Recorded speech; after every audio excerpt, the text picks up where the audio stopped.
Olá, pessoal, tudo bem? Vamos falar novamente sobre operações com números racionais. Agora a gente vai avançar um pouco, tá? Vamos lá. Aqui a gente tem uma pergunta. Ela começa com o número 6 porque foi uma pergunta que eu printei de um simulado do Saresp. Então, é uma pergunta que já caiu em algum Saresp anterior ou que já caiu na prova paulista. Carlos fez um cálculo na calculadora e obteve como resultado 2 inteiros e 4 décimos, ou 2,4. Como o resultado deve ser escrito sob a forma de fração, Carlos deve escrever.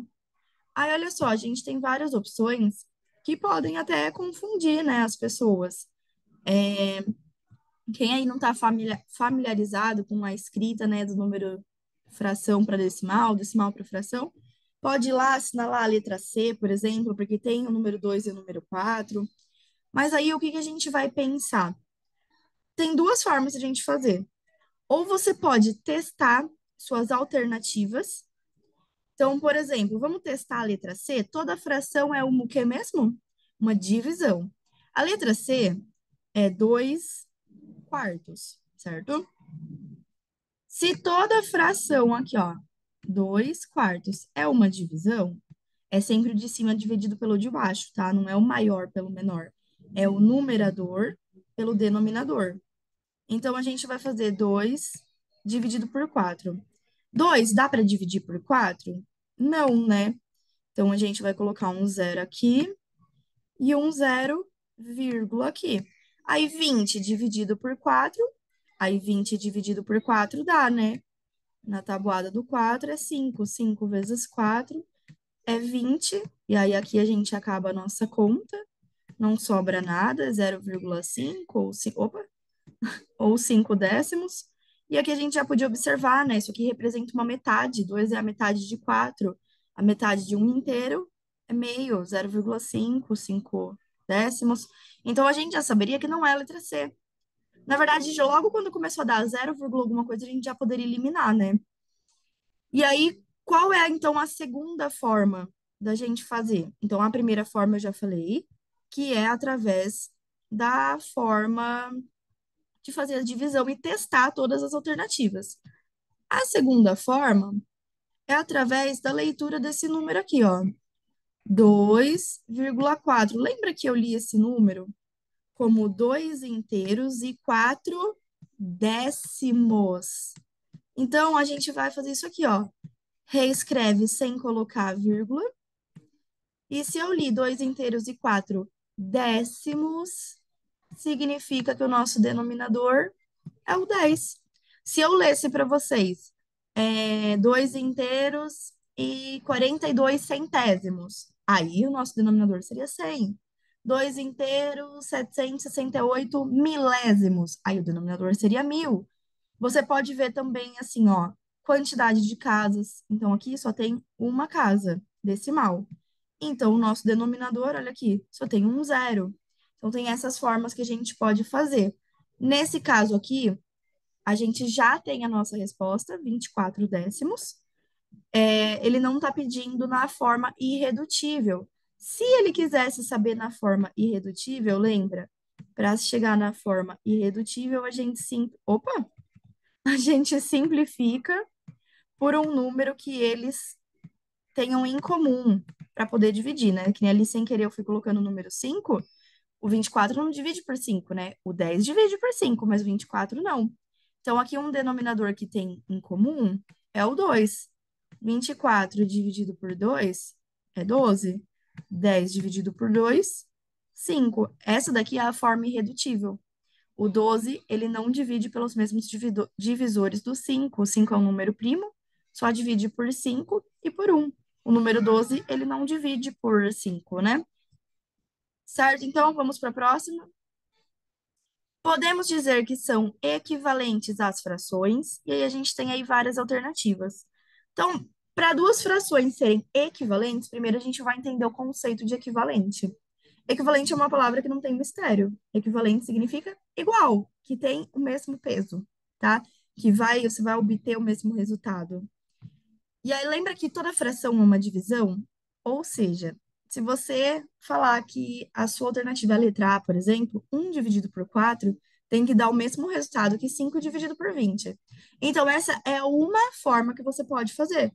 Você pode fazer as divisões, ver quais que vão dar o mesmo valor. Ou você ainda pode fazer de um outro jeito. Por exemplo, a gente vai pegar a letra A. A letra A, ela tá falando pra gente ali, deixa eu voltar aqui para ver, 1/4 e 5/20. Vamos lá aqui, ó, 5/20. A gente pode analisar assim, do número 1, para poder chegar no número 5, a gente sempre vai pensar em multiplicação ou divisão, tá?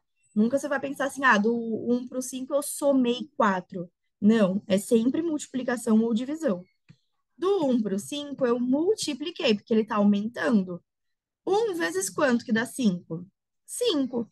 Para isso daqui poder ser duas frações equivalentes, tudo que eu fizer com o numerador eu também tenho que fazer com o denominador. Então, aqui, para poder ser equivalente, 4 vezes 5 tem que dar o resultado que está no outro denominador. Ah, mas por que 4 vezes 5? Porque é o que eu fiz no numerador. No numerador eu multipliquei por 5, então no denominador também eu tenho que multiplicar por 5. Não pode ser um eu multiplico por 5, outro eu multiplico por 4. Então, 4 vezes 5, 20. De cara, a gente já tem a nossa alternativa correta. E aí, eu vou pegar a outra alternativa para vocês verem o que eu estou falando para vocês, ó. Por exemplo, vamos pegar aqui, ó,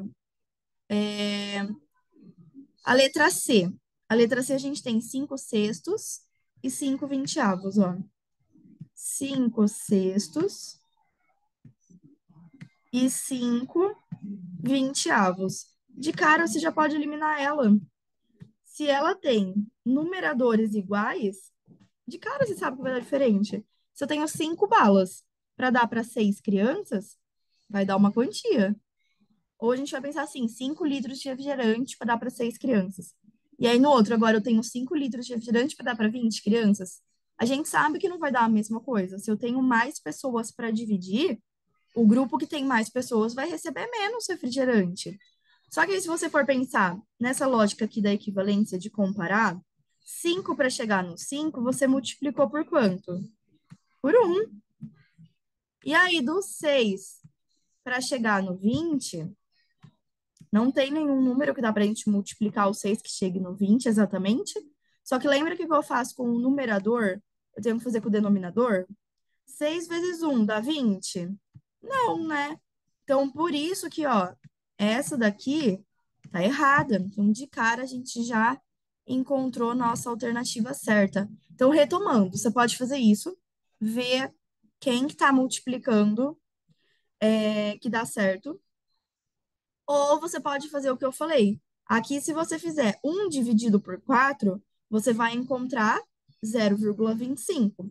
Se você fizer 5 dividido por 20, você também vai encontrar 0,25, tá? Vamos para a próxima pergunta. No Brasil, 3/4 da população vive na zona urbana. De que outra forma podemos representar essa fração? Lembra que a gente falou que toda fração é uma divisão? Então, pausa esse vídeo agora e faz essa divisão.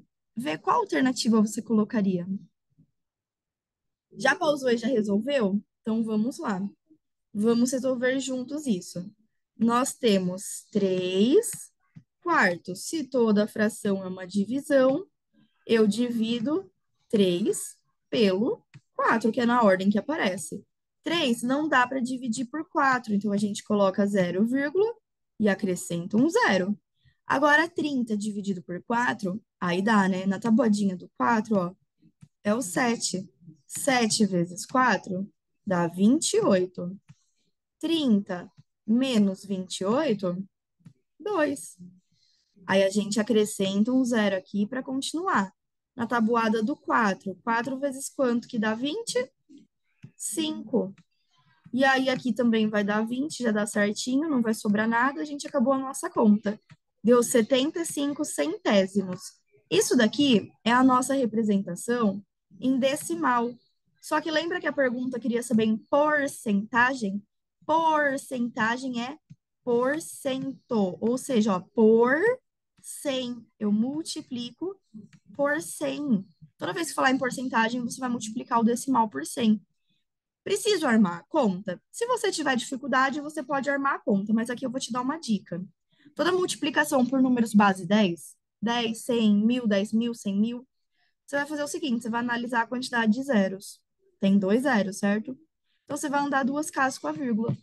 Se tivesse só um zero, você ia andar só uma casa.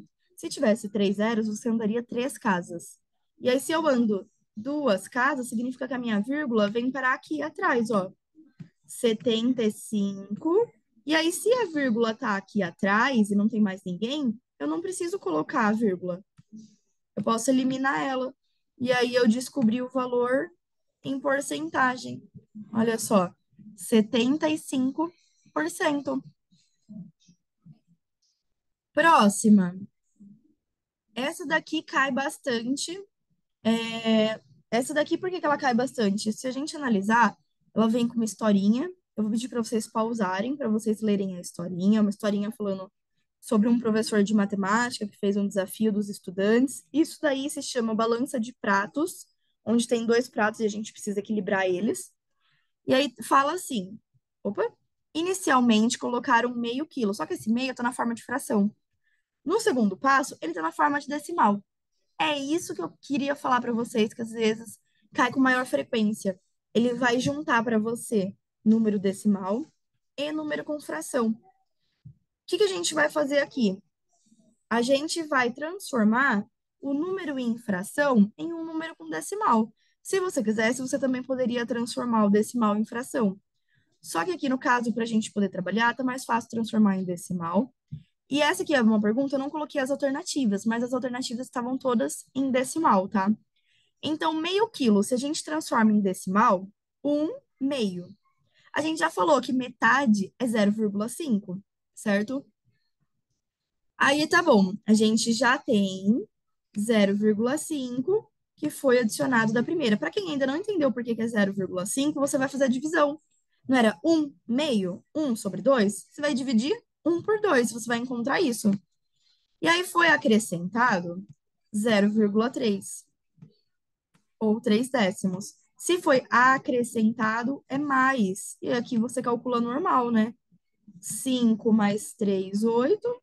Aqui é zero, só desce a vírgula. Então, até o segundo passo, a gente tem essa quantidade de quilos de areia. Aí, olha só a última. Por fim, retiraram um quarto. Você vai fazer a divisão, 1 dividido por 4. Um quarto representa 0,25, tá? Não estou fazendo a conta aqui porque a gente já falou sobre isso anteriormente aqui, tá? Nas questões anteriores, a gente já falou que 1 dividido por 4 dá 0,25. Se eu retirei, retirar é menos. Não tem como eu retirar e ficar com mais. E aí, o que que a gente tem aqui, ó? Um buraco em cima do zero. Não, desculpa. Um buraco em cima do 5. E aí, a gente vai colocar o zero.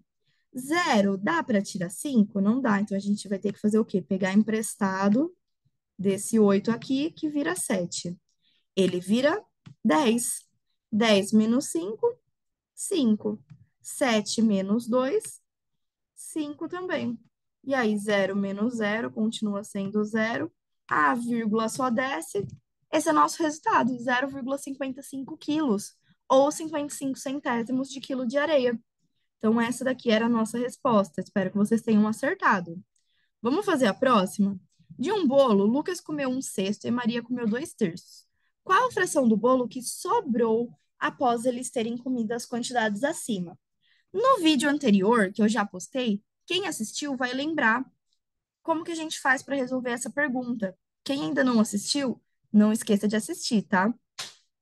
Vamos lá. Se eu quero saber quanto que sobrou do bolo, cuidado. Muitas vezes as pessoas pensam assim, sobrar, para saber quanto sobrou é menos. Só que você não vai tirar 1/6 de 2/3, ou 2/3 de 1/6.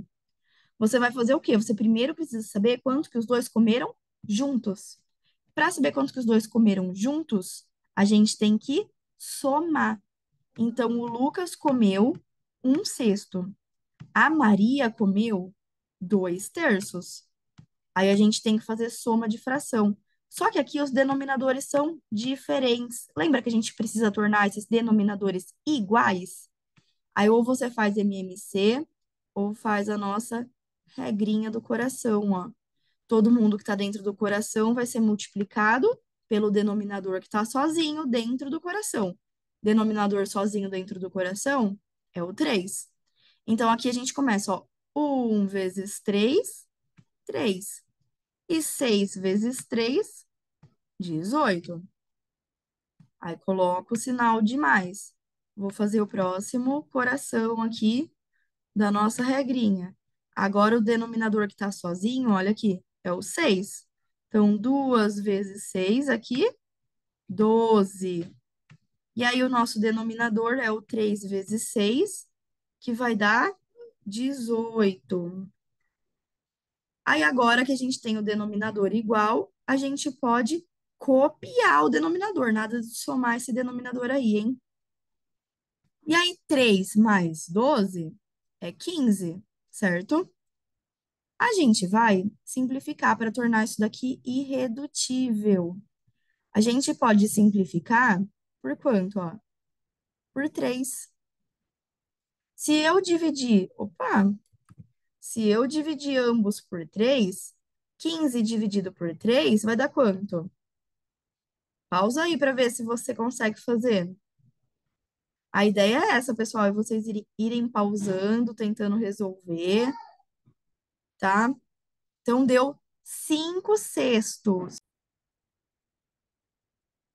Então, pessoal, essa daqui é a nossa resposta? Ainda não. Isso aqui é o quanto que o Lucas e a Maria comeram juntos. A fração, ela representa a parte de um todo. Então, ou seja, eles comeram 5 de 6 partes. A gente vai deduzir o quê? O inteiro é o 6 de 6, certo? Isso aqui representa o todo do bolo. Tinha 6 de 6 partes. Se eles comeram 5, peraí que ficou feio esse 5 aí. Se eles comeram 5 de 6 partes, a gente pode subtrair. Lembra da regra da subtração? Os denominadores são iguais, a gente pode copiar. 6 menos 5 é 1. Sobrou 1/6 do bolo.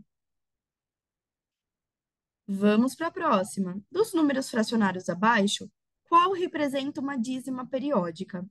E aí, como que você vai fazer para você resolver essa pergunta? Fazendo divisão. Então, eu vou fazer a letra D de dado com vocês, ó, 3/2. Na verdade, eu vou voltar aqui, ó. Pausa o vídeo e tenta resolver. Qual alternativa é uma dízima periódica? Vamos só lembrar aqui que é uma dízima periódica. É um número decimal infinito, tá bom? Agora pausa aí e tenta resolver. Vamos lá, agora que vocês já resolveram, eu vou resolver a letra D com vocês, que é 3/2. E aí, novamente, toda fração é uma divisão. Então, eu divido o primeiro pelo segundo, sempre nessa ordem. 3 dá para dividir por 2 porque ele é maior. Dá 1, né? 1 vezes 2 é 2. Vai sobrar aqui para gente 1. Eu vou ter que abaixar um zero aqui, então eu acrescento uma vírgula. 10 dividido por 2 é 5. 5 vezes 2 é 10. Então, olha aqui, não sobra nada. Terminou nossa conta. Deu 1,5, um inteiro e 5 décimos. Isso daí é uma conta infinita? Não é. Isso aí a gente fala que é um decimal finito. Finito, porque ele tem fim, tá? Infinito, que quer dizer que não tem fim. Então, não é a nossa alternativa D.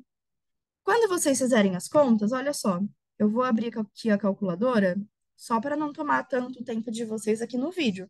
Mas a ideia é que vocês pratiquem fazendo a divisão aí no caderno de vocês. Vamos fazer de baixo para cima? A letra C, 9 dividido por 5, vai dar 1 inteiro e 8 décimos. Também é um decimal finito, que tem fim, não é uma dízima periódica. Se a gente fizer a letra B, 7 dividido por 4, deu 1 inteiro e 75 centésimos. Também é finito, tem fim, não é uma dízima. E 8 dividido por 3, olha só, é uma dízima periódica. 2,66666. Então, o período dessa dízima é o número 6. Agora, essa aqui. Assinale a alternativa que representa o valor da fração, cujo numerador é 16 e o denominador é 64. Essa daqui é uma fração que a gente vai ter que transformar ela em um número com expoente negativo. Se você quiser, se você lembrar como que resolve, pausa o vídeo e tenta resolver. A pergunta quer que a gente transforme uma fração cujo numerador seja 16 e o denominador seja 64. Primeira coisa que a gente vai fazer aqui é simplificar essas duas frações aqui, porque nas nossas alternativas, olha só, vamos voltar aqui. A gente até tem aqui, ó, 16 elevado a menos 2, 8 elevado a menos 1, mas a gente vai simplificar, tá? E aí aqui dá pra gente simplificar pelo próprio 16. Quem tiver medo de ir direto para o 16, vai indo de 2 em 2, até você não conseguir reduzir mais. Então, se você dividisse por 2, ia dar 8,32 avos, aí você ia dividir de novo, ia dar 4,16 avos, e assim por diante, tá? Mas aqui o maior divisor em comum que a gente tem é o 16. 16 dividido por 16 é 1.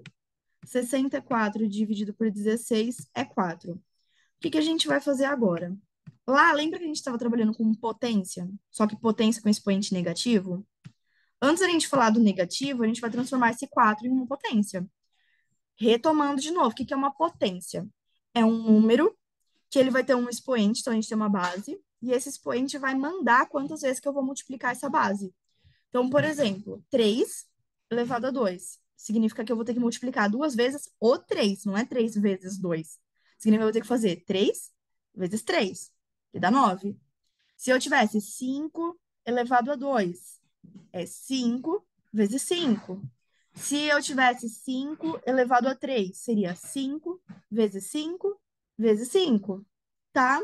Então, o número 4, a gente vai pensar assim, que número que ele vezes ele mesmo, que dá 4? É o número 2, né? E quantas vezes eu preciso multiplicar o 2 para dar 4? 2 vezes 2. 2 vezes 2 é 4. Ó, quantas vezes que eu multipliquei o 2? Duas.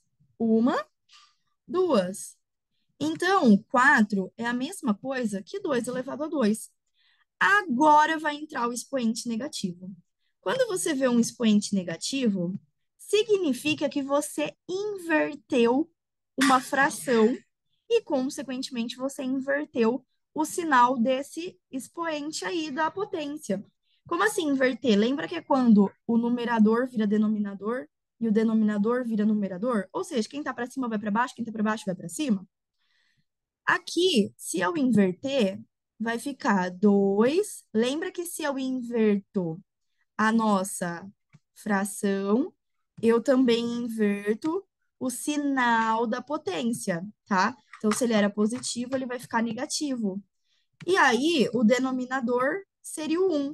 Mas quando o denominador é 1, eu preciso colocar ele? Não preciso, né? Então, aqui, ó, eu poderia deixar assim a minha resposta. Vamos ver? Olha ali, nossa alternativa é a letra D. Vamos fazer mais um exemplo? Aqui a gente tem assim, ó, 5 elevado a menos 2. Agora a gente tem o contrário, né? Agora a gente quer descobrir qual seria a outra forma de escrever isso. Na questão anterior, a gente fez o oposto. A gente tinha uma fração e descobriu a potência com expoente negativo dela. Agora a gente tem uma potência com expoente negativo e quer descobrir a fração dela. Pausa o vídeo, vê se você consegue resolver sozinho. Se precisar, volta um pouco o vídeo e vê de novo a explicação e tenta fazer. Vamos lá? A gente tem 5 elevado a menos 2. Então, primeira coisa aqui que a gente vai fazer é inverter para poder inverter o sinal desse expoente. Como assim inverter? Denominador vira numerador, numerador vira denominador. Só que aí você vai olhar e vai falar assim, mas cadê o denominador do 5? 5 é um número inteiro, não é uma fração. Lembra que quando não existe o denominador, quando ele não aparece, é porque o denominador É 1. Agora a gente consegue inverter. Vai ficar o 1 no numerador e o 5 no denominador. E aí, se eu invertir a minha fração, eu posso inverter o sinal do expoente. Se ele era negativo, ele vira positivo, tá? E aí, agora a gente pode resolver aqui, ó. Quanto que é 5 elevado a 2? Lembra? O 2 em cima, ele não vai falar para você assim, 5 vezes 2. 5 vezes 2 é 10. Tá errado. Esse 2 em cima, ele vai te falar quantas vezes você multiplica a base. Então, é 5 vezes 5. O 5 vai aparecer na multiplicação duas vezes. 5 vezes 5, 25. Então, essa daqui é a nossa resposta, ó. 1,25 avos. É assim que a gente trabalha quando a gente tem um número com uma potência negativa, tá? Agora, essa última aqui. Observe a sequência não recursiva a seguir. Quantos quadradinhos terá a quarta figura? Essa daqui é uma pergunta, que ela tem a ver com o número racional, né? Vocês podem pensar, que sequência, quadradinho tem a ver com o número racional? É uma pergunta que a gente vai trabalhar ela com potência. Nossa, da onde vai vir potência desses quadradinhos? Vamos observar a figura 1? Figura 1 tem 3 quadrados. Pausa o vídeo e vê quantos quadrados tem na figura 2 e 3. Na 2 tem 9, na 3 tem 27. Se a gente anotar essa sequência, olha só, 3, 9, 27. Você vai reparar que tudo isso daqui é uma multiplicação do número 3. Mas aí aonde que entra a potência? A primeira figura, olha só, é 3 elevado a 1. A segunda figura é 3 elevado a 2. A terceira figura é 3 elevado a 3. Ah, mas como que você entendeu isso? Por quê? 3 elevado a 1, todo número elevado a 1 é ele mesmo. 3. 3 elevado a 2, lembra? É 3 vezes 3. 3 vezes 3, 9. 3 elevado a 3 é 3 vezes 3 vezes 3. 3 vezes 3 é 9. 9 vezes 3 é 27. Então, isso daqui a gente vai falar que é como se fosse assim, ó. 3 elevado pela posição. Vou chamar de P aqui, ó, só para vocês entenderem. Pela posição da figura. Ou eu poderia falar que é elevado a n, que é o mais comum, que é o número da figura. Então, quando for a primeira figura, é 3 elevado a 1. Quando for a segunda figura, é 3 elevado a 2. Se eu quisesse saber a décima figura, seria 3 elevado a 10. Se eu quisesse saber a vigésima figura, 3 elevado a 20. Quero saber a quinta figura, 3 elevado a 5. Só que a nossa pergunta quer saber a próxima figura. A próxima figura seria a quarta figura, né? Ou seja, 3 elevado a 4. Então, ó, 3 vezes 1, 3. 3 elevado a 2, 9. 3 elevado a 3, 27. 3 elevado a 4 vai ser 3 vezes 3 vezes 3 vezes 3. 3 vezes 3, 9. 9 vezes 3, 27. 27 vezes 3 vai dar 81. Então, essa daqui é a nossa resposta. A gente sempre vai tentar analisar isso. Se a gente consegue trabalhar com potência, com multiplicação, com divisão, tá? Então é isso, pessoal. Espero que vocês tenham gostado, espero que tenham aprendido e revisado um pouco mais sobre números racionais. Então, os nossos números aí decimais, nossos números fracionários, potência, número negativo, tá bom? Pessoal, até a próxima e tchau!